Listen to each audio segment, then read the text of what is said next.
Okay.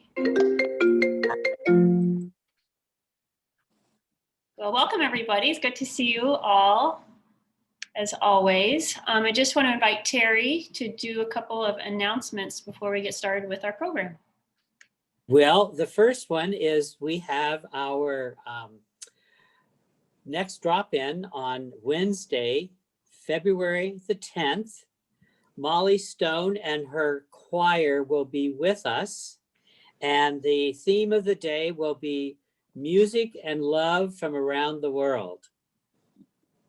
So we enjoyed them the last time, and so we look forward to them for this time, and that'll be kind of help us with getting ready for Valentine's Day.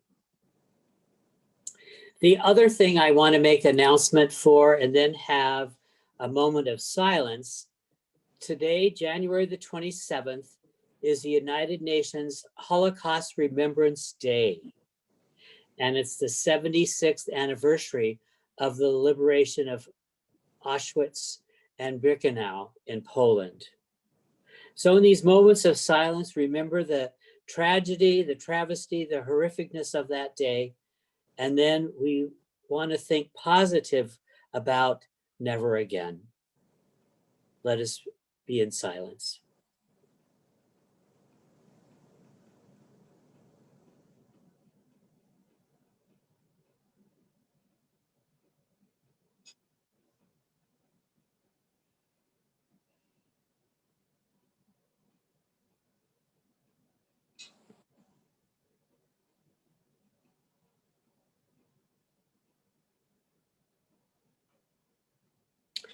So may it be so.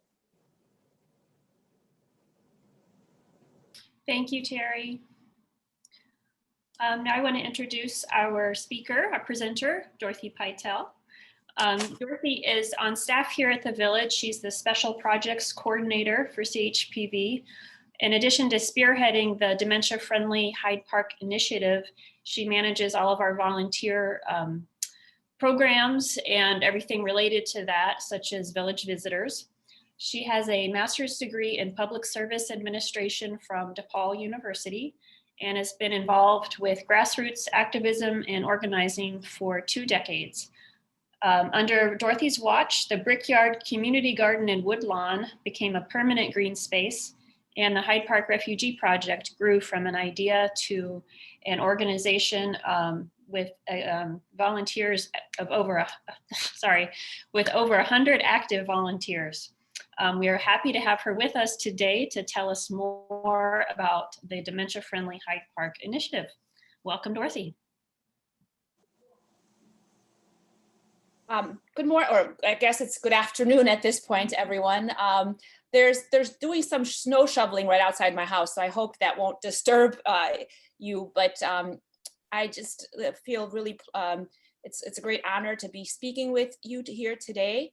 I recognize many of you. We've worked together over the years, and some people I look forward to getting to know. I am going to share my screen because I have a PowerPoint presentation. So I am, sort of going to give you some information about this dementia-friendly initiative, which is new to us, and then we can. I'm also going to leave a good amount of time at the end for question and answers. Okay. I forgot to mention, if you have a question during the program or while Dorothy's sharing her slides, just put it in the chat. And then we'll have the Q&A at which she's done. Okay, so I'm hoping everyone can see the presentation here. So dementia-friendly Hyde Park. So we kind of have like a 1-year framework for what we plan on doing. So, oops, sorry, that was a little too fast. So the first few slides are really just to explain to you why we are addressing this issue of dementia.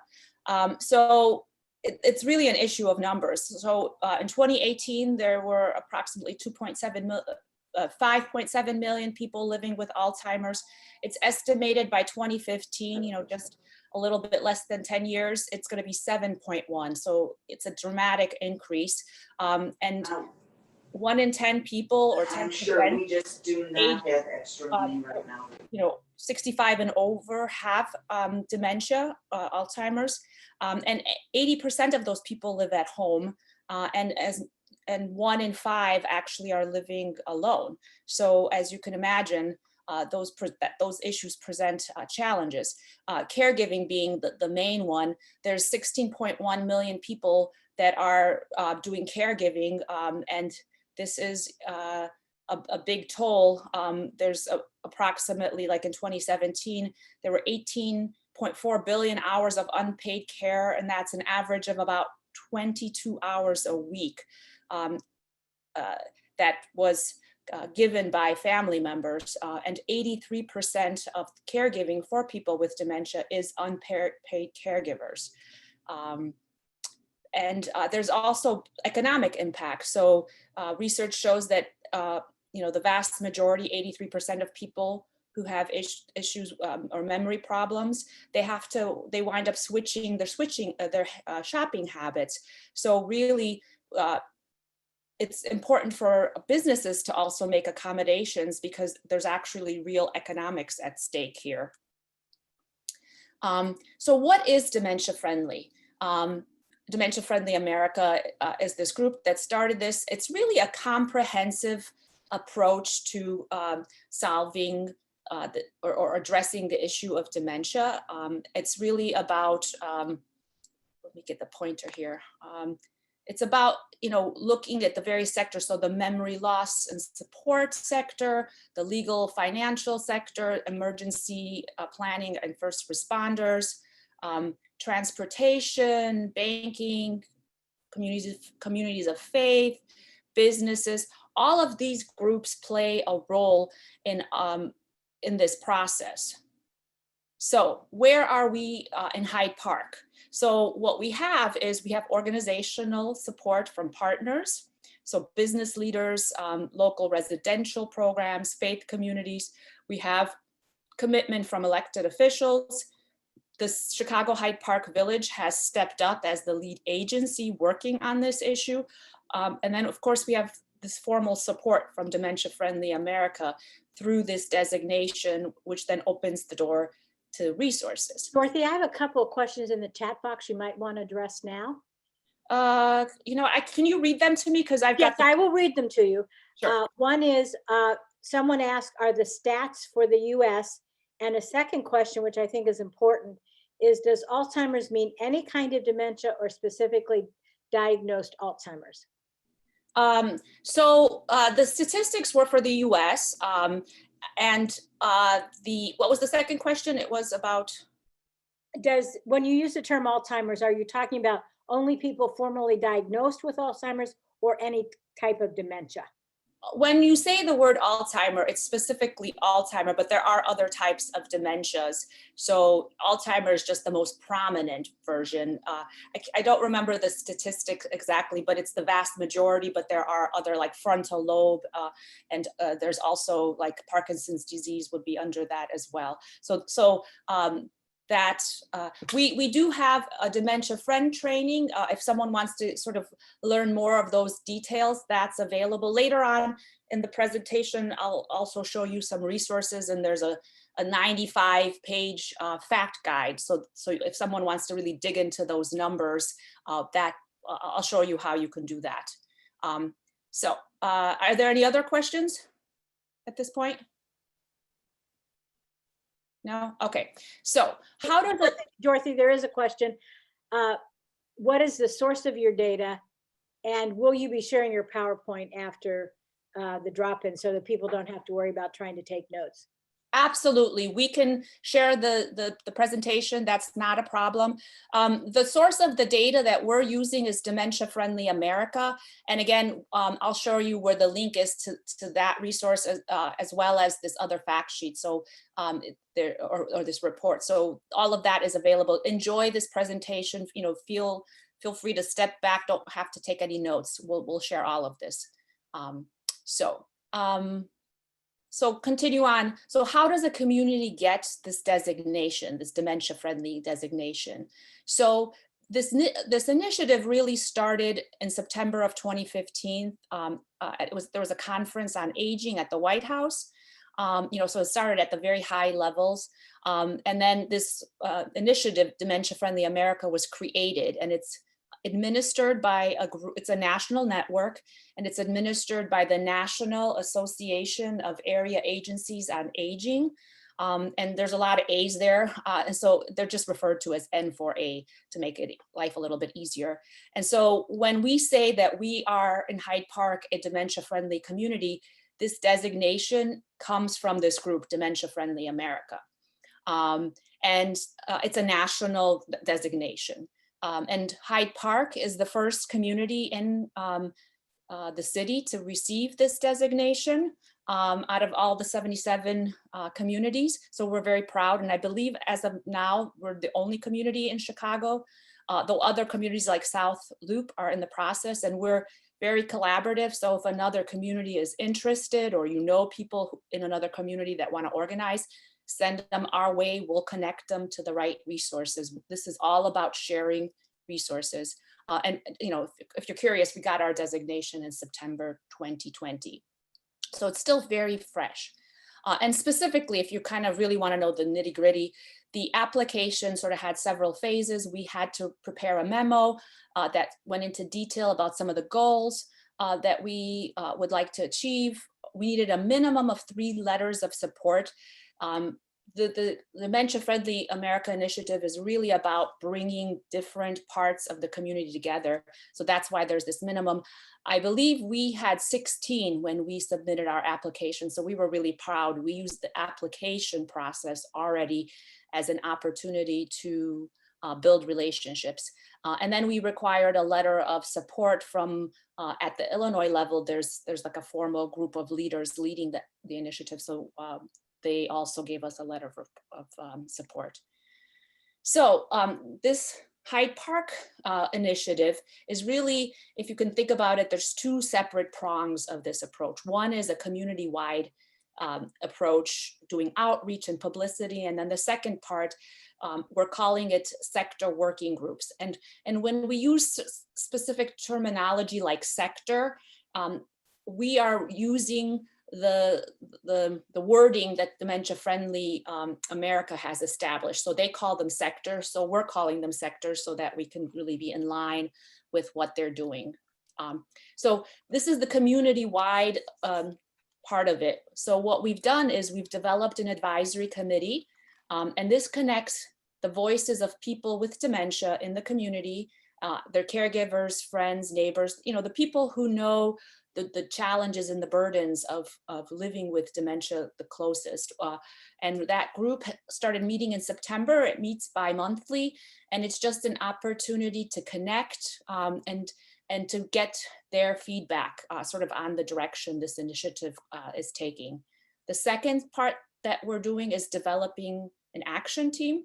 So that is representatives from partnering organizations, and we will be having quarterly meetings.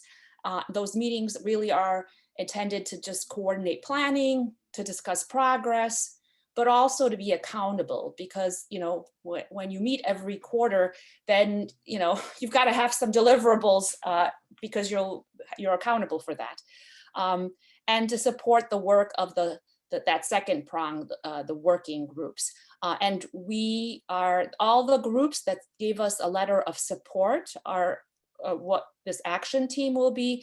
And we are actually having our first meeting tomorrow. So that's going to be the first, of these quarterly meetings. So these are the different groups that will be meeting. And we sort of have 3 columns here. That left column, the engaged action team partners. So these are all groups that are already very much engaged in organizing and working together. So that's the Chicago Hyde Park Village, the Memory Center at the University of Chicago, and then the Geriatrics Department at U of C. And this is actually just a subsection of the geriatrics. It's but they have their own website. So we kind of just put 2 different links in our documentation here. So these folks are already very engaged. What our goal is all of these actors here have already provided a letter of support when we were applying for that designation. So they're aware of the effort, they're aware of the goals of the effort, and they've said, we're going to support this effort. So what our plan is, and you know, in order to build a strong action team, we want to take all of these partners here and move them into those that are doing actively work in the initiative. And that means either, you know, organizing events, you know, hosting events, or supplying volunteers, supplying leaders to lead the various sectors, or, you know, I think particularly with the elected officials, you know, a large part of the way that they can support us is connecting us to resources that they have access to that others do not. So the working groups are the second prong, which is sort of the people who are actually going to do the work. As you can envision, a big initiative like this really needs some leadership. Otherwise, if it's just sort of one coordinator doing everything, all the work gets bottlenecked with that one individual. So these are the, you know, if you remember, there was that visual with the various sectors within a community. So here they are. So there's healthcare community, there's adult day programs, residential settings, local government, transportation, legal and financial planning, social service agencies, caregiver support providers, and community members. And so like this one's a fairly large categories because you would put individuals, members in there, as well as businesses, local organizations. So I think this will likely become a very you know, large group. So what the goal is with this is for each one of these categories, you want to create a sector working group, which just essentially means a group of people working together. So they then, you know, engage and figure, and you know, they identify what the needs are of people with dementia and their caregivers. They plan projects, and then they execute those projects. And then, of course, they also report the successes and challenges with those projects. So, you know, you ideally you would build some leadership at these various levels here. Again, we're using this dementia-friendly, terminology. It's, you know, the sector terminology, but you know, there's also, you know, these are not silos. So there's likely something that a local government does that interacts with other parts of this. So, but in general, really, I think the way this project will grow and be sustainable is really to grow some leadership to fill those areas. So this is, if you are looking to sort of see visually how this could look, here is this advisory committee, and the action team sort of are in the center, helping the organization sort of to define community-wise the directions to go. And then what's happened is you develop these leaders here that are then sort of the bridges between what is happening at a community-wide level, and then you translate it to that specific sector. And again, there's no reason that these groups cannot be interacting with each other as well. You know, but just so you can kind of visualize how this you know, is envisioned, it's really about working as a community together, you know, around a central theme. And the process of applying for the dementia-friendly designation, I think, is a really like well thought out process, because it required for us to communicate and reach out to other partners in the community so everyone's aware of what's going on. And then because we also had to reach out to not only people in our community, but also to the people at the Illinois level, it really is a great model, because communication is sort of at the center of that model. So if you're imagining like how would a specific sector do its work, so what you do is you have to really identify the leaders. The leaders are critical in order for the work to happen, but then you sort of start recruiting other volunteers to sort of man or to woman, I guess, if you don't want to have basically volunteer time to really do this work. And then the leaders as well as the volunteers help identify the needs with, for instance, input perhaps from the advisory committee and the action team also interacting with those folks. And then you execute community projects. So here's the same thing, same boxes, but with timelines. So, so once you identify a leader, you can then develop a working group, gets additional volunteers, and then that group sort of identifies whatever need that they'd like to address. You're not going to address all needs simultaneously, but you pick one and you begin. And then, you think about a project that you could work on, and then you work on that project. And so we've already got, even though we're still very new and just organizing, things have sort of already happened organically. So when we announced our designation, one of the leaders just sort of happened to get identified, which is this woman here, Kelly Steptoe-Royston. She responded and said, I would love to, I'm a caregiver, I'd like to, get involved, but I'm very limited because I'm a caregiver and that demands a lot of time. So we figured out, but there's this awareness building campaign called Dementia Friend. So what we did is, Kelly's in the process of getting trained to become someone, it's called Dementia Champion. So she's getting this special training, and once she is finished getting that training, she will then be able to, the need has been identified that we want to improve dementia awareness. And then the project is this Dementia Friend community training program. So Kelly has offered to do these Dementia Friend training programs on a monthly basis. So once a month, as soon as she's done with her training, we will have a Dementia Friend training program being done here in Hyde Park. So that just gives you an example. Here are some other sectors that, some ideas. One of the things that the Dementia Friendly Initiative does at the state level in Illinois, we meet once a week with all the different groups that are organizing via Zoom to talk about what we're doing. We share ideas. And so we've started to, compile lists of things that other communities have done that might inspire us.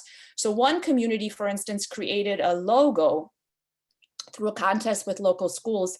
I think that would be really attractive, a logo for their specific initiative. So, as far as marketing and just spreading the word, I mean, that might be a really nice thing. It's a way to reach local schools, younger people, who often have times, relatives that they're interacting with. So it's a great way. And the Dementia Friend training, there's like a version available also for younger children, for children as well. So those resources all exist. And then if you did create a logo, there's another set of training that's available for instance, for retail and or for restaurant workers. So if you were to, combine an initiative, you create a logo, and there's already this training for retail staff and for restaurant staff, you could then do outreach to businesses in the area. And once they've done, you determine what they need to do in order to get one of these decals. You create decals that they can put on their windows. And then when people, patronize these organizations, as we mentioned, people's habits changed because of dealing with, living with dementia. And so therefore, people might feel more comfortable going shopping in an establishment that actually has that logo there. In the area of public services or elected leaders at the Illinois level, several communities have done trainings for first responders. So there are materials that other communities will be more than willing to share with us, and we could adapt them for local purposes. Here in Hyde Park, we have the Chicago Police Department's huge, but we have the University of Chicago Police Department that might be really very open to collaborating with us on that.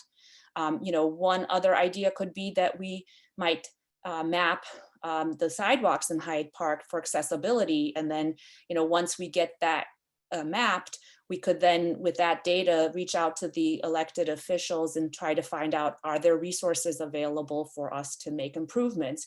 And I think the beauty of working on a project like this, like the sidewalks, is that it would not only improve the quality of life of people with dementia, it helps people with wheelchairs, it helps people with strollers, so I think, as well as this one here, if you're doing some training for restaurants, then people who are on the autism spectrum are also going to benefit, because the accommodations that you make for someone with dementia are also really similar, are going to have a positive effect for someone with autism. Faith communities could be engaged for, fundraising and just general awareness of, around the topic of dementia, particularly because faith communities often, have aging populations. So they're excellent places to really do some awareness, and then, helping people as well. Oops. So how do we tie in the work, or how does the work that we're doing in the community in Hyde Park tie in with sort of these larger issues, or the larger work of Dementia Friendly America? It's really that the Dementia Friendly America initiative has a lot of resources available. So when these various sectors are working, they don't have to start from scratch. There are resources available. There's actually a whole toolkit on the Dementia Friendly America website. I believe this should work. So let me just see if I can. So here's the Dementia Friendly America website. If you go here, you see there's a whole toolkit. There's various stages, and each one of those has lots of resources that are specifically available. So once we get some leaders trained and some volunteers helping them, they're very empowered. Like if you're trying to identify priorities, there's a Dementia Friendly Community Meeting prioritizing goals resource that's there. There's resources about how to make a budget for grant purposes, and there's another in the execution phase. There's a Dementia Friendly metrics resource, so that if we want to have measurable outcomes, all of that is available. So the other thing, and particularly there was a question about people having to take notes. What we're really trying to do is we've created a page on the Chicago Hyde Park Village website that has all these resources. So we're kind of considering it a one-stop shop right here for and the resources that are there are it's still sort of like a skeleton, because we're just beginning this initiative. So we're just identifying resources, but there's already links to partnering organizations. If you're looking for a specific one, you don't have to search and try to find it. You can just go to this one page and it's all there. We're also starting to get resources by region and by topic. So, and we will be expanding that as we get additional resources. And then there's really, we provide very concrete ways for people to get involved. So I'm gonna click on here just so you can see it. So this is the Chicago Hyde Park Village website. And this is the page that I just was mentioning. It has all these resources. And so if you go to the Chicago Hyde Park Village website, I'll just show you. So this is where you'll land. And so there's a couple of ways to get in there. One simple way is if you just scroll down, there's this beautiful button, the big thing here, and it says Dementia Friendly. So you can click on here and you're in there. You can also click on here, news and events, and it's there. So there's multiple ways to find it. And in fact, I just tested this morning, you can actually also just go and Google Dementia Friendly Hyde Park and it'll get you, this is the first result. So it's very easy to find. And it has lots of resources. And I forgot to show you, but on the Dementia Friendly America page, there's also a tab that shows you which communities are. So if let's say someone in another community and they would like to connect, so you could just send them to this website, and then what happens is like in the state of Arizona, if someone happened to live in and surprised, there's a contact and there's a website there. And you can see in some states, there's not much going on yet. But Illinois, as you can see, is really expanding very quickly. And yeah, we are still just the only community, but we're hoping that this list will get substantially longer in the weeks and months to come. But again, that link is right here. So if anybody comes to our website, they can click on here. They'll get to the dementia friendly website, and then they can get resources about the whole country. So, but on this page, again, it's a one-stop shop. I just this morning got a flyer for an event that we're co-hosting with the Hyde Park Kenwood Community Conference. It's really our first event. It's intended to introduce the dementia-friendly Hyde Park initiative to like the larger community beyond the village. So I'll click on here. And so here is the flyer, and there's the registration link. Since I wanted to promote this event anyway, I'll just say we've got a great panel of speakers that we've organized. First of all, Hyde Park Kenwood Community Conference is super generous, and they're going to host the event. We're going to have a postdoctoral student at the U of C in the neurobiology department. He's going to be a moderator. And then we've got 3 wonderful speakers. You've probably already recognized this name. I mentioned it. This is, she's going to be sort of giving the voice of a caregiver. She's this wonderful volunteer that we found. She also came to us as a result of an article in the paper, so that's great. Tessa McEwen will be talking. She's a social worker at the Memory Center. And then Tom Doyle is amazing. Wade actually connected with this group. He's living with Alzheimer's and Parkinson's, and he's on the Alzheimer's Association, the national early stage. He's an advisor. So he's really, going to be talking to that component of living with dementia. So anyway, so that's this. So if you want to register for that event, you don't have to worry about write anything down. You just go to the Chicago Hyde Park Village website. You find either under news and events, you find the Dementia Friendly Hyde Park page, or again, scroll down here, you find that lovely award there. So then there's registration information here. What's also here is all of the organizations that have said that they want to partner in this initiative are here. So for instance, if someone, was very concerned and wanted to reach out to the Memory Center at the University of Chicago to make an appointment, if you want, you can just click on here and you get to their website. And on their website, they have some information for new patients. So you can click on here, and so you don't have to go searching all over how to get in touch with them. It's here. And, as well as all our other partnering organizations, and there's links to the websites of the elected officials. The other part that we're really trying to build, and again, like I said, this is just the beginning of the initiative. So I sort of think of it like when you're about to bake something in the kitchen or cook a lovely meal, the first thing you might do is put on an apron. And so the designation that we've received, if you can kind of think of it, is like putting on an apron. So you're just preparing yourself to engage in just amazing creative work. So that's like the first step. And so that's why the resources here are still fairly limited, because we're just beginning. But there are already some useful resources. If in the middle of the night you had a question and you just didn't think you could wait till the morning, there's the 800 number here for a 24-hour helpline.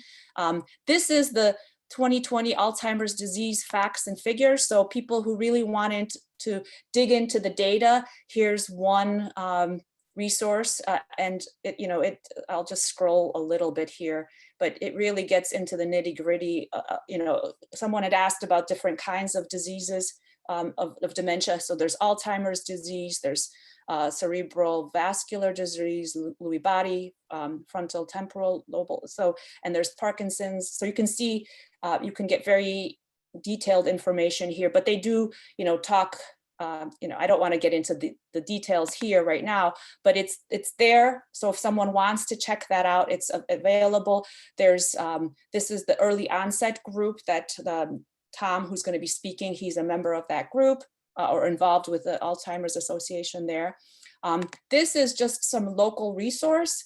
So if you are a caregiver or know someone who's a caregiver, there's a study at U of C going on right now, and you fill out some surveys. They actually even pay you something.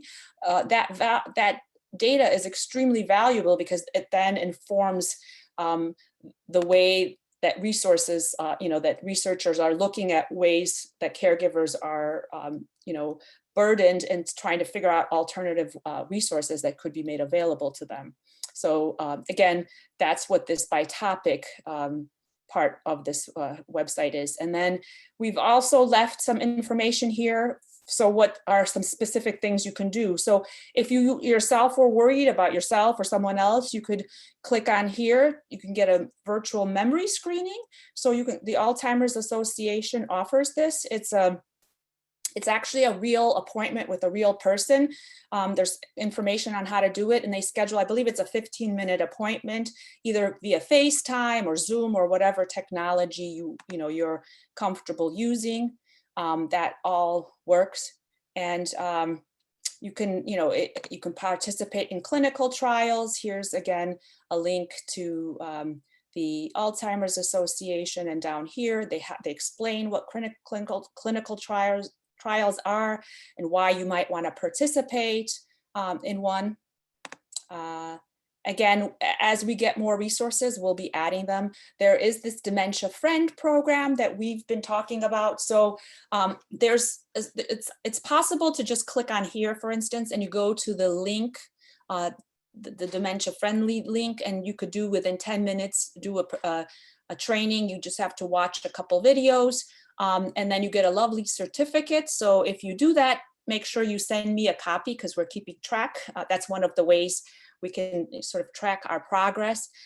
We started this initiative in September of 2020, and we already have 20 dementia friends in Hyde Park. So we already feel like that's a success. But one volunteer and one of our strategies is to do this formally in training sessions. So this volunteer, Kelly, is going to, she's getting this training, and then she's going to actually do more in-depth dementia friend trainings that are about an hour. And, generally one would hope these would be in person, but for the time being, they're via Zoom. But because she is herself a caregiver, she brings a wealth of knowledge. So obviously an hour-long training, you get to ask questions. Also, it's interactive. This one's just sort of online, but it's still good if it still educates people on what they can do. And then we want to be very specific also how someone can volunteer locally, because it's really all about others getting involved. We at the Chicago Hyde Park Village have this program called Village Visitors. So it's a weekly visit with an older adult, and it could be as simple as having a cup of coffee or a walk in the park. So this exists. We've had to put it on hold a little bit because of COVID, but as things are opening up, we really hope to be able to restart it. Some people have just switched and they talk on the phone if they've already had sort of relationships beforehand. And in one case, we made a connection during COVID, and they've only talked to each other on the phone, but they talk every week for an hour or so, and they really enjoy each other's company. We have, again, these sectors. We're really looking for people to step up and take a leadership role, and around issues like health, government, transportation. There was that long list. So each one of those really needs sort of a leader to take on that. And then we need volunteers, just people who maybe don't like to be in the limelight. They don't like to take on a leadership role, but they're very happy to participate and to be given tasks, and either around how to do a project or how to do advocacy, fundraising. They're very happy to do those tasks. We all volunteering at all those levels is appreciated. And then finally, if somebody has an idea or a resource that they would like to contribute, we are happy, and they can send an email, and we are very, happy to take those resources. So I'm going to go back here, and I think that my last slide is just questions. So I'm going to stop the screen share so that people can see me again and ask questions. So Dorothy, let me ask a couple of questions that came in on the chat. The first one is just to clarify, did you say that the majority of those with dementia do have the diagnosis of Alzheimer's? Yes, that's the most common. Okay. And then I think you sort of addressed this, but how do we connect individuals and families who are struggling with dementia and Alzheimer's with the action team? Well, I think the most important, it has to be, I mean, they really need to want it. I think that's the Village Visitors Program is an excellent entry point. And we, our philosophy with the Village Visitors Program is really the person who is going to get the visit should want the visit, and or if they are incapable of expressing that desire, like a family member or a friend, make that decision for them. So that's really, for families, that's the best way to get involved. We do have an advisory committee. So, people, again, family members or the person with dementia themselves, if they, are interested and capable, can get invited to our advisory committee, and we really appreciate. So that's another way, that's really reserved for people living with dementia and those caring for them, most closely. So would they refer them to you, or like with a? Yeah, people, I think right now at the village, I'm kind of the main person, as these sectors become more, defined and leaders get developed, we'll add other contact names to the website. But yeah, generally right now, I'm sort of the filter that connects people to additional resources. And then another question about the role of genetics in terms of dementia and Alzheimer's. Do you have any information about that, or could they get that website, the Alzheimer's website? I think, for instance, that's probably more of a question with a physician to talk about that. We will, moving forward, have additional events. So that could be like when we were organizing this event to introduce the Dementia Friendly Hyde Park initiative, we originally had considered having a researcher be on that panel to really also talk about research, or a physician, but we realized we don't have to do it all in one event. So upcoming meetings can, it sort of depends on how often people want to be having conversations. We can do them quarterly, we can do them, twice a year, whatever the interest is. And so, that might be a good topic is to have a physician lead one of the sessions and talk about the different types of dementias and one of the things that I think we really hope to do is like, are there ways that one can, like lifestyle changes, are there things that we can do so that way we protect ourselves, and to make sure that information gets disseminated to people. So yeah, I'm going to write this down because it sounds like there's an interest in sort of getting more information specifically about the disease. I'm sort of involved more at getting the community organized and getting everybody working together. Another question came in. Does the village contemplate forming a caregiver support group of any kind? And I know we partner with some caregiver support groups, so you might want to talk about that too. Yeah, so on that website, there's a link to the local support group here in Hyde Park that already exists, so that's available. I somewhat think that the advisory committee already is taking on a bit of a function because we're working collaboratively together, but there are people on there that are further along than others. And so in some ways, they really can, also support each other that way. I think a big part of this initiative is really about creating hope for people. It's interesting, some of the early reactions I've gotten from people when I've on my emails now, at the bottom of them is the information on how to become a dementia friend. So people see that and they're like, oh, they seem really turned off by that word, dementia friend. And I think part of the work that we're doing is to destigmatize that word, dementia. It has a very negative connotation in our society. People are scared to hear that diagnosis because they've only heard negative things about it. So we really want to raise up that word, reclaim it, and help people to also see hope.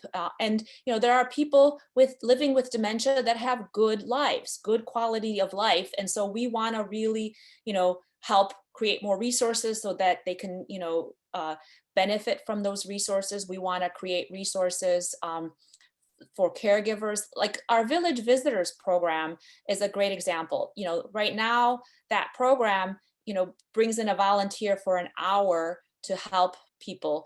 But in interacting with several families now that, are living with dementia, I've realized that that model perhaps is not the only solution. Maybe a variant of Village Visitors would be a once a month visit, but for 4 hours, so for 4 hours, someone could actually, like a family that's taking care of a loved one, like, let's say someone lives with their daughter and her spouse, like if you had a volunteer who came in and was trusted for 4 hours, then the daughter and her husband could go away and go to a movie, go for a nice long walk, a hike, or, so I think these interactions with our advisory committee, as well as interactions with actual families living with dementia, is going to change some of the formats that we do of the programming. And I'm really excited because I think we can find volunteers that would be willing to give up a Saturday or Sunday morning or afternoon to help another family. And I can imagine that for a family living with dementia to have that and to know, like, oh, once a month we get to do this, it really gives them it's this respite. It gives them this chance to also take care of themselves. And in fact, I just had a conversation this past week with Kelly, who's preparing to speak for that in that February event. And it's really interesting because when we were sort of talking about the format, she was always taking the perspective of her mother, because that's the role she's taken. She's this caregiver. She's always making sure that her mother's needs are taken care of. But what we were really encouraging her, and I'm hoping we'll see that in February at that event, is we said it's also okay if you're willing to, is to also share sort of the challenges you as a caregiver have, and that's the perspective that is also really meaningful. And I think that that's the perspective where this Village Visitors, if we change a bit of it, could really make a difference in people's lives. And Dorothy, somebody mentioned the program that recently aired on PBS called Elizabeth is Missing. It's a show that starred Glenda Jackson, and it's about a woman advancing in her dementia. And the portrayal of dementia in something like this can be one way that people can get more familiar with the behaviors and so forth. Anyway, it's a good recommendation. This person obviously saw the show, as did I, and it was a powerful performance by Glenda Jackson and seemed very realistic, but it might be helpful to have those kind of resources that people, those kind of portrayals that are true to life and might help folks understand. Yeah, and I could see that, for instance, I mean, we'd have to figure out like rights and things like that, because a film is a film, and there's copyright all. But well, I meant even to have a list of resources on the website. Right, you could have a resource, but you could also, if you find out, how you can do that, perhaps have a movie screening, so these are all directions that we can go. Yeah, that's a great suggestion. I've written that down. The other thing I would just offer too, if it would be more appropriate for the program committee to do a program on the medical aspects of dementia and Alzheimer's, that's something we could partner with you to do. So since you guys seem to have a lot on your plate, that's certainly something that we could do for one of our healthy aging.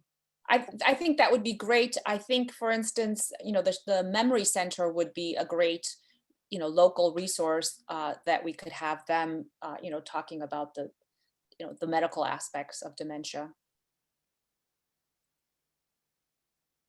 So just raise your hand or ask your question. You might need to unmute yourself.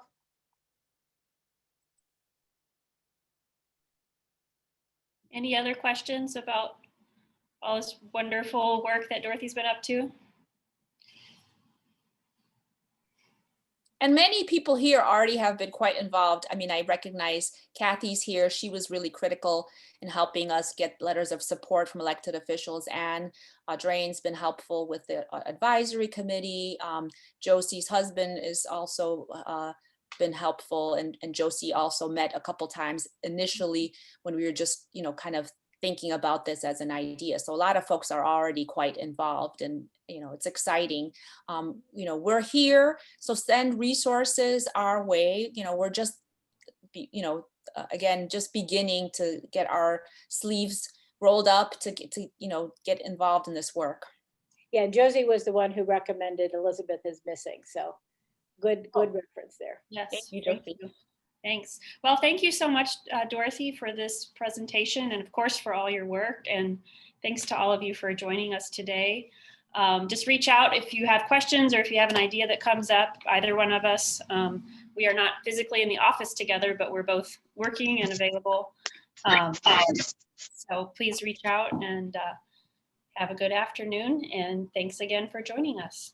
Thank you very much, Dorothy. Thanks, Dorothy.